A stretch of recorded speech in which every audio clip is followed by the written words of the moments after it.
안녕하세요. 브랜드 기획자 김용민입니다. 오늘은 제가 이렇게 사업을 하게 된 계기, 그리고 왜 스터디 카페를 하게 되었는지, 초심 어떤 식으로 키웠는지, 그 이전에는 어떤 생각을 했었는지, 오늘은 이 이야기로 시작을 해보려고 합니다. 20살 때부터 사실은 사업을 하고 싶었어요. 이제 그땐 뭔지도 모르고, 집안 자체가 가난하진 않았는데 저 자체는 좀 가난했어요. 제가 뭐 학교를 잘 이렇게 뭐 다녔던 것도 아니고, 수익이 좀 높았던 것도 아니고, 기술이 있는 것도 아니고. 그래서 처음에 이제 맨 처음에 그 배웠던 게, 저는 영업부터 배웠거든요. 영업을 좀 하다 보니까 저는 좀 유독 매출이 좋았어요. 저는 이제 자판기 방문해서 하는 영업도 했었고, 이제 부동산 분양하는 영업도 했었고, 일단 그렇게 두 개 했었던 것 같아요. 그리고 술집에서 아르바이트도 저도 똑같이 해보고, 배달도 해보고, 서빙도 해보고, 이것저것 다 해봤거든요. 그때까지만 하더라도 이제 그냥 돈 버는 거에만 관심이 많았는데, 어느 날부턴가 제 상급자, 저의 사장님이 됐든 상급자가 됐든 분들이 저는 직장인으로 해서 월급 받을 사람은 아니라고 하더라고요. 근데 이제 왜 그러지? 라고 놓고 보니까 그게 저 사람이 정말 좋아하는 건가? 이렇게 해야 이 사람한테 도움이 되지 않을까라고 생각을 했었고, 부동산 같은 경우에도 단순하게 분양 받으시면은 시세 차가 얼마 볼 거다, 저는 이런 말씀을 드려본 적이 없거든요. 노후 같은 거 준비하시는 분들, 예를 들면은 그때 뭐 국민연금이 그때 당시 한 110만 원, 120만 원 나올 때였거든요. 그 월세 이제 5, 60만 원 받으면은 이분이 이건 좀 괜찮지 않을까? 항상 이런 식으로 접근했었었는데, 그런 모습을 보고 좀 생각하는 게 조금 다른 것 같다고, 저는 이제 사업을 뭐 계속 해보라고 하시더라고요. 그러다가 이제 군대를 갔다 오고 나서 뭐가 이렇게 자격증이 있는 것도 아니고 뭐 아무것도 없으니까 할 수 있는 게 고객센터에서 전화 상담하는 거밖에 없더라고요. 그래서 제가 그 당시에 신세계몰이라고, 지금은 이제 SSG.com으로 통합이 됐는데, 그때는 이제 신세계몰의 상담 직원이었는데, 일반 상담 직원이었는데, 아니 무슨 그 전화가 하루에 막 한 100통씩 와요. 그러면 전화를 막 받아야 돼요. 근데 제가 전화를 받으면서 그때도 이제 느꼈던 게, 그냥 배송이 언제 돼요 하면은 언제 되는지만 알려주래요. 그럼 내가 지금 상황을 딱 놓고 보니까, 아니 이게 오늘 올 수도 있겠지만 저녁에 올 것 같은데, 근데 식품 같은데, 좀 이런 거 다 설명을 해줘야 이 사람도 준비를 하지 않을까라고 하면은, 그 고객센터는 전화 받는 게 그게 이제 수익입니다, 회사에. 그러니까 필요한 면만 하고 빨리빨리 끊어야 돼요. 근데 저는 그걸 못했거든요. 그래서 많이 혼났었어요.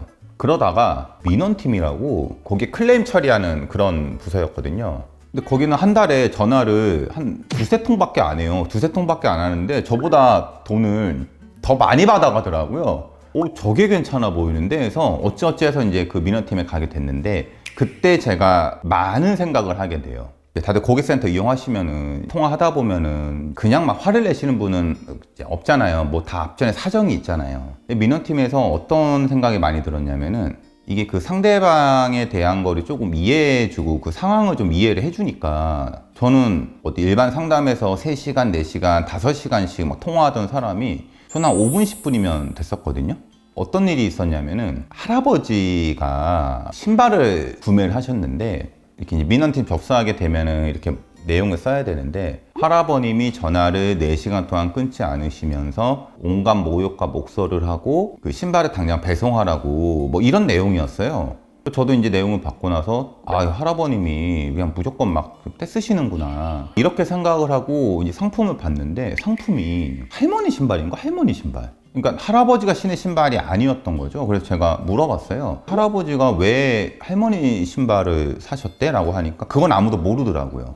나중에 이제 할아버님 통화를 해서 전화하면은 막 뭐라 하시거든요. 막 너가 어쩌고 저쩌고 말이야, 막 얘기를 하세요. 근데 제가 막 듣다가 딱 하나 물어봤거든요. 근데 할아버지 왜 할머니 신발 사신 거예요? 라고 하니까, 이 할아버님이 몸이 좀 편찮으신 분이었어. 몸이 편찮으셔갖고 40대 때부터인가 해서 할머님이 이 할아버지를 좀 부양을 좀 하셨더라고요. 이 할머니가 어디 주방 같은 데서 이렇게 설거지 같은 거 하시면서 이렇게 두 분이 달콩달콩 살고 계셨는데, 이 할아버지가 그 폐유지 있잖아요. 폐유지 몇 년을 모으신 것 같아요. 그거를 모아갖고 처음으로 할머니의 생일 선물을 사신 거더라고요. 그게 기억이 좀 헷갈리는데, 생일 선물이었는지 결혼기념이었는지 그건 모르겠는데, 그렇게 구매를 하셨는데, 그 할머니한테 이 신발 내가 처음으로 사준다라고 이 할아버지가 이렇게 했겠죠.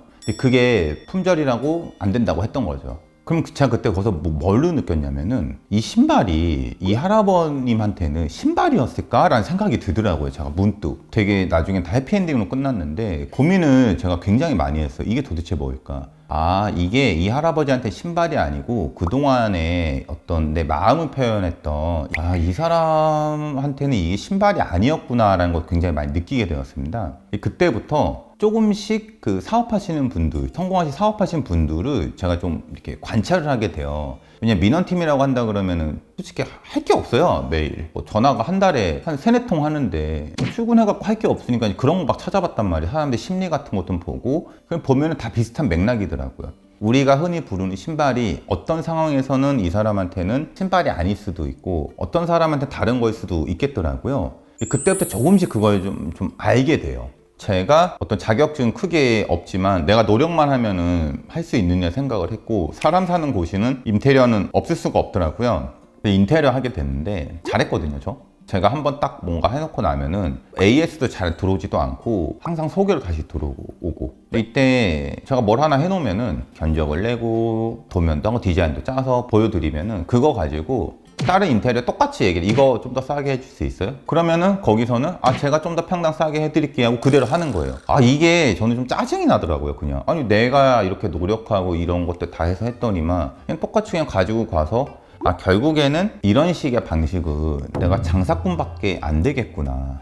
그렇게 해서 프랜차이즈 회사에 들어갑니다. 프랜차이즈 회사를. 프랜차이즈 회사에 이제 들어가서 일을 배우는데, 그때 이제 만화 카페라는 거를 제가 좀 담당을 하게 돼요. 예, 2014에서 한 15년도 이때쯤일 거예요. 만화 카페를 하게 됩니다. 근데 그동안에 제가 이제 그 상황에 대한 걸 판단을 많이 이렇게 했었거든요. 그게 이제 몸에 배어갖고. 근데 그 당시에 만화 카페가 이 후발주자로 들어가는데 이미 기존의 그 이제 브랜드들 자리를 꽉 다 잡고 있을 거잖아요. 그럼 프랜차이즈 이러면 들어가기 힘들거든요. 이제 우리도 막 논의를 많이 하는 거죠. 어떻게 해야 이게 확장이 잘 되고 장사가 잘 될 건가를 하는데, 다들 겉에 보여지는 디자인만 신경 쓰고 있더라고요. 제가 이제 가만히 생각해 보니까 이게 소굴령 당시에 이제 만화 카페였는데, 아니 소굴령이면은 사람이 어떤 소굴에 들어갔을 때 그 소굴이 넓어야 되는 거 아닌가? 이래야 좀 나도 편하고 그냥 친구들이 됐든 편하게 놀 수 있는 거 아닌가? 그러니까 저는 이쪽에 좀 집중을 했었거든요. 그래서 당시에 그 이제 회사 대표님이 있었겠죠. 제가 소굴을 한 뼘 정도, 이게 한 뼘에 25cm는 되는데 한 뼘만 키우면은 굉장히 큰 차별점이 될 것이다 하고 설득을 해요. 1m 20 정도 되는 소굴을 1m 40, 1m 50, 60으로 키우게 됩니다. 이게 또 히트를 쳐갖고 확장이 굉장히 또 많이 되게 돼요. 이때부터 프랜차이즈 그 이제 대표님이 사업해볼 생각 없냐고 이제 계속 사업을 해보라고 권유를 했던 거예요. 이때부터 우리나라에 인강 있잖아요. 인강 플랫폼이 엄청나게 발달을 하게 됩니다. 그걸 이제 보이더라고요. 인강이나 이런 온라인 쪽에 무언가가 발달을 많이 하네. 독서실은 그런데 왜 10년, 15년대 모습이랑 똑같지? 독서실이 변하지 않더라고요, 독서실이. 그러면은 1, 2년만 지나면은 기존에 있는 독서실을 변형해야 되는 상황이 올 것 같다는 생각을 그냥 막연하게 하게 돼요. 2018년도에 기회가 한 번 옵니다. 스터디 카페라는 게 2016년부터 해서 급속도로 확장을 하게 돼요. 그래서 막 각 브랜드들이 엄청 확장을 합니다. 그래서 2018년도에 나도 좀 한번 해볼까 해서 스터디 카페를 가보게 돼요. 갔더니 이거 독서실이랑 똑같은데? 제가 똑같다라고 봤던 거는, 우리 독서실 들어가면은 이제 문 열고 들어가면은 소리 내면 엄청난 죄인이 되잖아요, 죄인이. 스터디 카페라고 해서 저는 카페를 기대하고 갔는데 똑같은 거예요, 느낌이나 그런 것들이. 그래서 와, 이거는 단어는 독서실에서 스터디 카페로 바뀌었지만 실제로 사람이 이용하는 거는 독서실이라고 느낄 거다라고 저는 확신을 하게 됐어요. 그 이제 음악이 흘러나오는 이제 존을 나누어 갖고, 그때 제가 초심 스터디 카페라는 걸 처음 만들게 됩니다. 이제 만들고 나서도 이제 직영점이 없잖아요. 그럼 1호점, 2호점, 3호점을 누가 할까를 엄청 고민을 많이 했었거든요. 근데 어찌어찌 해갖고 3호점까지 또 확장을 하고 50호점까지 쭉 확장을 하게 됩니다. 근데 그때 이제 스터디 카페가 한 900개, 800개 됐었는데, 이때도 좀 생각을 하게 돼요, 제가. 우리 원장님들이 어떤 상황을 싫어하고 어떤 상황을 좋아할까를 굉장히 고민을 많이 하게 됩니다. 그게 왜 그랬냐면은, 아니 매출도 나쁘지 않았거든요. 정확히 말씀은 못 드리겠지만, 그런데 불만이 있으신 거예요. 그러니까 제 생각에는, 아니 내가 창업해서 돈 잘 보면은 됐지, 왜 불만이 있지? 굉장히 물음표였습니다, 이게. 저도 이제 즐겁지가 않더라고요. 그러다 제가 산에 들어갑니다. 산에. 즐거움과 행복의 차이는 무엇인가? 이 주제로 한 3개월에서 4개월을 고민하다가 답이 안 나와서 산에 들어가요. 산에 들어가서 천년사찰에서 한 일주일인가 있습니다. 답을 찾아가지고 나왔어요. 그럼 답을 어떻게 찾았냐? 그냥 결론만 내면은 즐거움은 물질에서 오고 행복은 사람과의 관계에서 오는 거더라고요. 그거를 좀 정확히 구분하고 나서 원장님들, 우리 점주님들 상황을 보니까 이 점주님들이 우리 브랜드를 운영하면서 행복하지 않을 것 같더라고요.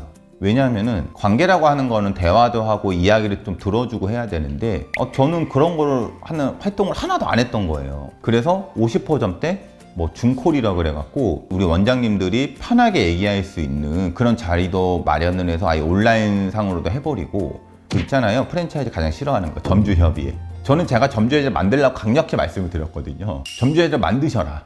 그리고 거기에 나오는 모든 거를 다 이렇게 제안해 주시고 하여튼 그런 식으로 해서 이야기를 들어주는 쪽으로 가니까 한 달에 한두 개 하던 이 계약건이 느닷없이 200개가 되더라고요. 순식간에. 지금도 유튜브 하고 뭐 이렇게 하는 것들도 좋은 관계들을 많이 만들고 싶어서 하는 그런 것들도 있거든요. 사업하면서 저는 저랑 어떤 누군가랑 해서 좀 행복한 일들은 많이 만들어졌던 것 같아요. 그냥 우리가 같이 뭐 하면서 좀 행복하게 나가는 어떤 관계에서 오는 것들이 있거든요. 지금도 제가 막 어려운 일이 있다고 한다 그러면은 주위에서 굉장히 많이 도와주세요.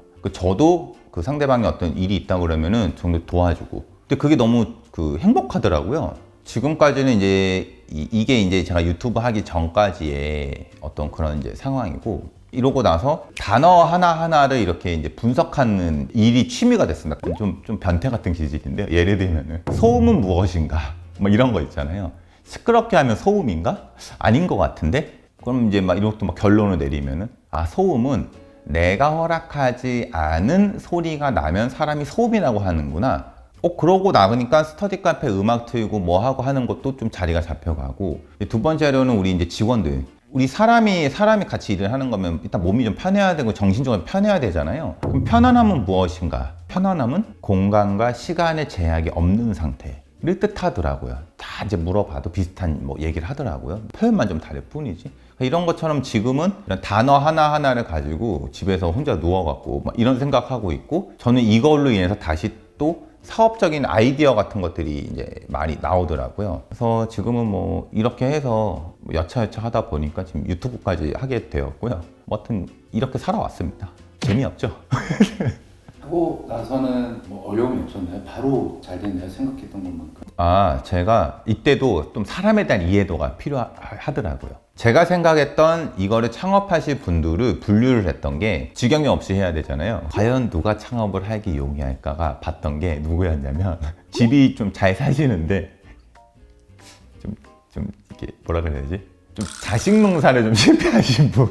이분들이 타겟이었고, 두 번째로는 와이프 분한테 뭔가 남편분의 혜택을 많이 받았는데 남편분이 좀 여유가 있으면은 이 와이프 배우자분한테 선물해 주신 분들 있잖아요. 저는 그런 분들을 제 당시에는 한 9호 전까지는 그런 분들을 우리 이제 예비 창업자로 봤어요. 그래서 이름 있잖아요. 이름. 원래 이제 가맹점을 하면 가맹점주라고 불러요. 이 스터디 카페에서 이름을 바꾼 게 이제 저거든요. 이름을 원장님으로 제가 바꿨습니다. 원장님의 이름도 바꾸고, 그 다음에 이분들은 이래라 저래라 하는 터치도 최대한 없어야 되고, 딱 그런 쪽으로 다 시스템을 이제 구축해 놓고 나니까 그런 포인트들이 중요한 분들이 이제 그 문의를 주시더라고요. 그래서 그걸로 저는 처음에 확장을 하게 됐습니다. 다들 궁금해 하세요. 어떻게 직영점 없이 프랜차이즈를 했지? 꼭 돈 벌려고 창업을 하시는 분들도 있지만 아니신 분들도 있다. 이런 것들이 다 선입견이더라고요. 예를 들어 뭐 창업하셨던 분들 중에 이런 분들도 계세요. 어르신인데 할머니세요, 할머니.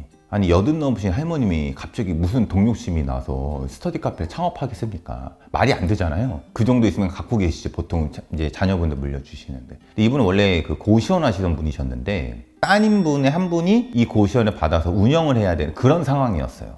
근데 나중에는 고시원 운영하는 게 쉽지 않거든요. 그게 어렵습니다. 고시원 들어오시는 어떤 분들도 이제 좀 기세가 좀 세고, 그러니까 이거를 운영하시면서 고생하셨던 이 할머니께서 따님이 운영할 생각을 하니까 이게 지금 안 됐던 거예요. 그래서 그거를 뭐 개조한다고 해서 그런 거더라고요. 진짜 본질적으로 내용을 싹 들어가 놓고 보니까. 이런 것처럼 상황이라는 게 항상 다 있더라고요. 이 상황을 잘 이해해야 정말 이 사람한테 필요한 게 뭔지, 내 브랜드가 어느 방향으로 가야 될지가 딱딱딱 나오더라고요. 그래서 저는 상황적인 거, 그 상황에 맞춰서 사람이 보통 어떻게 행동하는지 이런 것들이 중점적으로 좀 연구를 좀 많이 했어요. 그게 이제 이 브랜드가 좀 커졌던 그런 게 아닌가 싶기도 하고, 주위에서도 저를 도와주고 뭐 하고 하는 게 상대방의 상황에 맞춰서 그래도 제가 좀 올바른 행동을 했기 때문에 이런 제가 또 복이 있는 게 아닌가, 뭐 이런 생각이 있습니다. 오늘은 뭐 재미없을 수도 있지만 또 누군가한테 의미가 있을 수도 있고, 그냥 제가 그냥 쭉 해왔던 거를 말씀을 드렸는데요. 사업을 하나 아니면 직장 생활을 하나, 저는 다 사실 똑같다고 보고 있거든요. 가장 좀 행복하게 할 수 있는 일을 좀 선택을 하셔서 좀 다들 그랬으면 좋겠고요. 앞으로도 그런 좀 행복감이 많이 느껴지는 것들, 그런 이야기들도 많이 준비해서 중간중간 소개하고 말씀드리도록 하겠습니다. 감사합니다.